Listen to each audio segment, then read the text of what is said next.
My first year as a school psychologist. So I graduated in June of 1994 from Loyola Marymount with my second master's degree as a school psychologist. And I got a job with LAUSD in October of that same year and started working for them. And Renee Gonzalez, my coordinator at the time, and the coordinator of all of psych services, put me at two schools. One was doable, 54th Street, and one was not, and that was McBride. And the principal of that school was probably in the top two or three of the most sinister, evil, cruel people I've ever met during my 58 years on this planet. Um, but she set a trap for the employees and even students. Students have to deliver like the roll call or the attendance down to the main office, and so even some students. But what she would do is she'd pull her beautiful red Targa Porsche right up to the two big wood front doors that you have to open to walk into the main office. And the main office is extremely important because it filters everyone has to filter through there. You can't go anywhere on the school campus if you're a parent or a visitor without going through there first, signing in and getting a little stamp, a little name tag. But gosh, I think I made this video already and posted it. I'll be back in a second. If I did, I'm gonna check. So I made this whole video this morning, but somehow I deleted it, or I'm not sure what happened. Maybe it wasn't even filming. Anyways, so it was a trap, and it was because she loved to abuse people under the guise of discipline. And so she would park this Porsche so close to these wood doors that you'd only be able to open the door about 7 or 8 inches before you'd be almost hitting her car. So you'd have to squeeze in. So no one that was obese could go in that office ever. She was always parked there unless she had a staff development for the principals that they'd go to about once a month, twice a month. So then this particular one day, me and about 15 other paraprofessionals get called over the intercom and told to report to Miss McLean's office. That was the principal, McBride and McLean. But so we all report there, and all these chairs are set up around the whole wall of her office. That's never been seen that before. And so as we arrive one at a time, she asks us to take a seat and make herself comfortable, and she'll explain what's taking place later. And so we're all seated. Finally, we're all seated, and she calls in a maintenance guy.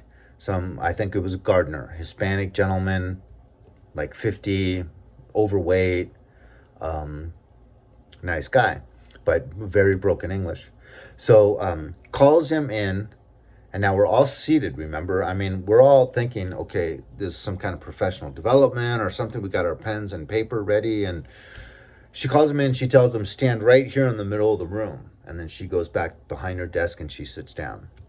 And she says, now, what did I tell you when you first started work here? I'm not sure. You told me many things, Miss McLean. No, regarding my car in the front of the office, and he's like, oh, yes, you told me, make sure, be careful when you open the doors that you don't scratch your car. And you told me to always make sure you have access out of the school, so on and so forth. And so I forgot what he did. I think he either parked his truck there early in the morning to get something out of the office or make a phone call or something.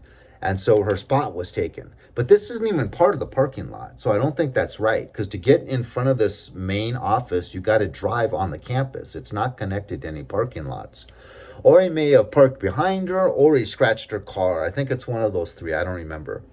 But anyways, she starts just riding into him. and making threats against him, and that he, could lose his job if you don't pay attention to the instructions and the directions and the commands of your superiors, and he starts sweating profusely and wringing his hat in his hand, and he's nodding. He's nodding.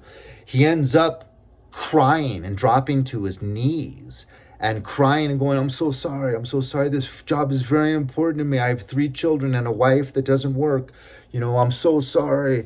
And I'm in more broken English, obviously, though. And we were forced to sit there and listen to that for 50 minutes. And it's just a shame, such a shame that people are allowed to get away with this. Okay, so now you have these 15 paraprofessionals, and they're all permitted now to go back to their office. Every single one of us should have gotten on the line on the phone to at least our superiors and notified what heinous transactions just transpired that we were forced to witness. But really, it would have been better to call her superior and then to follow that up with an email. Yes, it can be tracked back to you. Yes, there's going to be negative consequences against you for being a truth teller, but so be it. That woman should have never worked another day in Los Angeles Unified or as any kind of educator ever again. It was just disgusting. She just did whatever the hell she wanted. She would hire teachers, always black, always female, as resource specialist aides. So they have like a college degree and they take a test, they pass it, they're able to be hired to work with the resource teacher as aides. They also do it for general ed teachers. But for some reason, she always would hire these people because there was each resource specialist teacher had an allotment of a certain amount of aides. And so she hired like about 4 aides. So there's 4 secretaries for that office. She hired 4 additional special education aides and then would just use them in the office as secretaries. So you had 8 secretaries. You only had 4 phones. So you had there was no space to move in the main office.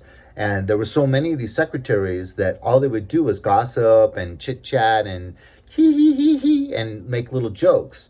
But I was under the gun. I had so much work to do. But that was the only access to the phone I would have. So I would go in there to use that phone periodically, and they'd roll their eyes at me and they'd say, "Make it quick." And I'd say, "Well, I have to conduct a 20-minute interview." "Well, no, then you're not allowed to use the phone." I'm like, "Yeah, I have to do my job." This is before cell phones. And, they'd go get the principal, Miss McLean, and Miss McLean would come out and say, "You don't need to make a 20-minute phone call." And I'm like, "Yes, I do. And it should be 30, but I'm, trying to be considerate because you have no space to move in here, And she'd say, "Okay, I'm going to call your boss and make sure you're on the up and up with that, But while I'd be making the interviews on the phone, I'd be getting elbowed and kicked in the leg, and people say mean things about me behind me. Oh man, it's amazing what I've been exposed to. But it's this unwillingness to call people out. It's the desire for self-preservation. It's back in the amygdala. We have this hardwired desire to fly low and avoid the radar, stay out of trouble, preserve yourself above all else, when really we need to have integrity and we need to speak the truth and we need to call out villains like this woman. Because her boss should have been so inundated with phone calls and emails that he took it seriously. And they couldn't go after all of us. If all 15 of us all made phone calls and emails and followed them up with more emails and followed them up with more emails, they would be thinking, "We need to move this woman. We need to reprimand this movement. We need to see if we can do something to light a fire under her butt to get her to stop thinking she's in the wild, wild west and she's the only sheriff in town and she can do whatever the hell she wants." So, but there's a story just to show you on, because cruel people like to show off to others as a way of introducing who they are and intimidating these other peoples. For instance, you might have a father that marries into a family. So now he has two stepchildren and he has a new wife. And maybe when the wife's at work one day, he will take the family pet, dog or cat, let's say it's Spot, and say, "Do you guys love Spot? He really is a good looking dog. Okay, but I want you two to sit here and pay attention because I'm going to teach you something very, very important." And what they're going to do is they're going to cruelly and with extreme malice hurt that dog on purpose right in front of the children to where they might need to go to the vet or something. And then say to them, "This is the kind of person I am. No one crosses me. No one comes up against me unless they want to experience what Spot just experienced." Okay, so you do whatever I tell you. Do you do whatever your mother tells you? Yes. Not anymore, because she's not willing to break your arm like I am, like I just did to Spot. You saw it. You hear him crying right now. And in a few minutes, we're going to go to the vet and we're going to tell him that he fell down some stairs. And you're going to say yes. And when we get home and your mother asks you what happened to Spot, you're going to tell him he fell down the stairs. And so this is the new order, and you've seen how cruel I can be to Spot. And I can be that cruel to anyone, any animal, human, doesn't matter, that comes up against me. Do you understand? And so they like to show their level of abuse and cruelty that they can exhibit in order for the observers to understand, oh man. So that's what that principal was doing. She was letting each and every one of us know that she does whatever she wants and she loves being cruel and brutal and unnecessarily malicious to people. And so step out of line and you're going to be the Hispanic gentleman kneeling in the center of the room and crying while all these paraprofessionals are forced to watch.